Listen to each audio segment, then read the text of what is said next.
ఇటీవల జపాన్‌లో జరిగిన 'ఆర్ఆర్ఆర్' స్క్రీనింగ్‌కు వెళ్లిన రాజమౌళి అక్కడి ప్రేక్షకుల ప్రేమాభిమానాలకు ఫిదా అయిపోయారు. 'ఆర్ఆర్ఆర్' మార్చి నెల 2022లో విడుదలైంది. ఇప్పటికి 750 రోజులు దాటింది.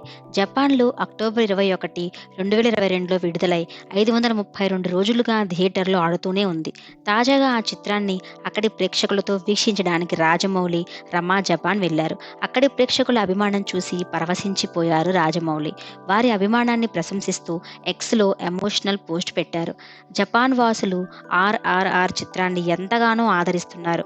అక్కడి ప్రజలు తమకు ఇష్టమైన వారికి ఆర్గామి క్రేన్స్‌ను లక్, హెల్త్, వెల్త్ కోసం బహూకరించడం సాంప్రదాయం.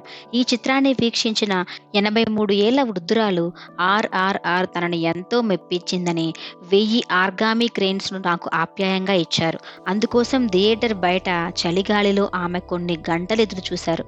వారి అభిమానానికి కృతజ్ఞతలు అని రాజమౌళి పేర్కొన్నారు. దీనికి సంబంధించిన ఫోటోలు నెట్టింట వైరల్ అవుతున్నాయి.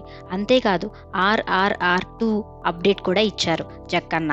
'ఆర్ఆర్ఆర్ 2' చేసే ఆలోచన ఉంది. దానికి సంబంధించి ప్లాన్ ముందుగానే అనుకున్నాం. కానీ దానికి చాలా సమయం ఉంది అన్నారు. మొదట రాసుకున్న స్క్రిప్టులో ఎన్టీఆర్‌కు జోడీగా నటించిన జెన్నీ క్యారెక్టర్ చనిపోతుందని, ఆ తర్వాత కథలో మార్పులు చేసి ఆ పాత్రను చంపకుండా చేయకుండా ఉంచామన్నారు. రామ్ చరణ్, జూనియర్ ఎన్టీఆర్ కీలక పాత్రధారులుగా నటించిన చిత్రం. ఈ చిత్రాన్ని డీవీవీ దానయ్య నిర్మించారు. ప్రపంచవ్యాప్తంగా రికార్డులు సృష్టించిన ఈ చిత్రంలోని 'నాటు నాటు' పాట బెస్ట్ ఒరిజినల్ సాంగ్ కేటగిరీలో ఆస్కార్ అవార్డును సొంతం చేసుకుంది. అలాగే మహేష్ బాబుతో చేయబోయే సినిమా అప్డేట్ కూడా ఇచ్చారు.